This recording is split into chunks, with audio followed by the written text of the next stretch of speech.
4 days from now, India and Australia are going to lock horns at the ICC World Test Championship final at the Oval.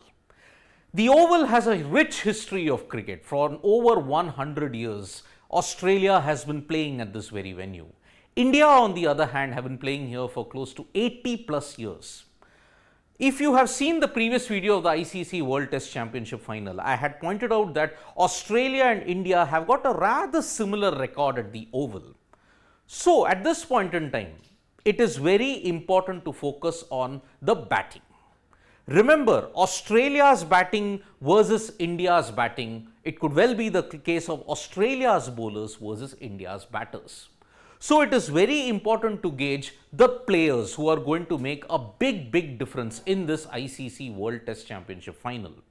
And if you look at Australia, these three, the triumvirate, if you have to look at it, they hold the key for Australia in this World Test Championship final. Because remember, if we have to look at what our playing 11 might be for Australia, I think it will be pretty straightforward. Usman Khawaja, David Warner, Marnus Labuschagne, Steve Smith, Cameron Green, Travis Head, Alex Carey, and the other bowlers they pick themselves on their own merit. Pat Cummins, Josh Hazlewood, Mitchell Starc, and Nathan Lyon.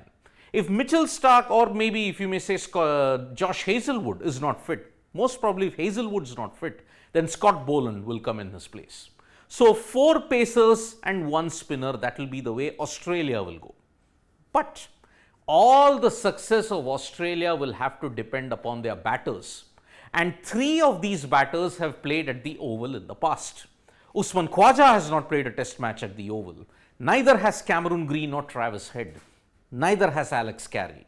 So that is why if you have to look at it, these 3 players hold the key.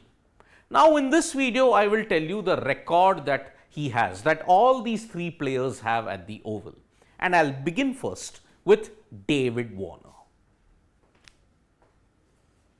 David Warner. If you think that his current slump is just an aberration, think again. He has never done well in England and India. 2 places where he's been absolutely woeful and averaging well below 30. Warner averages only 26 in England, despite having come here on 3 separate occasions in 2019, 2015 and 2013. But at the Oval, he's played all 3 times, 3 matches at the Oval, only 119 runs, but a woeful average of 23.6.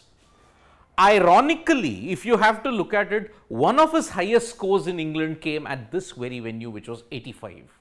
So, David Warner has had mixed success at the Oval, but if you look at his broader England story, it's never been good. So, David Warner actually struggles not just at the Oval, but entirely in England, despite having one of his highest scores at this venue. Marnus Labuschagne. Now remember, Marnus Labuschagne came on as one of the impact players, the concussion substitutes. He was the first concussion substitute in Test cricket that came on at the Oval.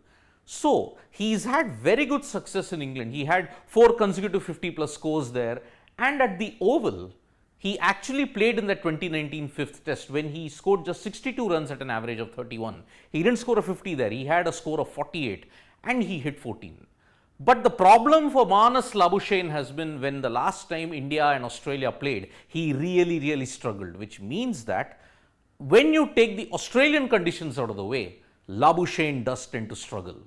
But on the other hand, in England, it is the only place outside of Australia where Labuschagne has done very well. So, Marnus Labuschagne, only 1 match at the Oval, it might be a bit too much to expect from Marnus, because remember, inexperienced, but at the same time, he is one of the best batters that Australia has. But if you look at Warner and if you look at Labuschagne, all that is compensated by the Lord at the Oval. I'm talking about Steve Peter Devereux Smith. Steve Smith is an absolute legend when it comes to batting at the Oval. Because in 3 matches that he's played here, 2013, 2015 and also in 2019, Smith has scored 391 runs at a phenomenal average of 97.75. If you want to look at who are the other players who impressed in that particular period, he is only behind the one and only Sir Don Bradman and also Matthew Hayden. Even Matthew Hayden had a very good record at the Oval along with Justin Langer. So, Steve Smith, if you have to look at the making of Steve Smith, the legend, it started at the Oval. 2013, a young upstart, he scored 138 and he overshadowed Shane Watson's 176 in the 2013 encounter. When Smith scored that 100 at the Oval, it was a sequence that stretched till 2019, wherein in every Ashes series, he would score at least 1 or 2 centuries. It all began at this venue. 2015, he dominated London unlike anything because he scored a century at Lord's. He also scored a century at the Oval, bookended by some knocks of 50 in the other parts of England. 2019, he hit an 80, but it was the culmination of a phenomenal series that saw Steve Smith score 774 runs. And that is why when you talk of the Oval, Steve Smith has a phenomenal average there.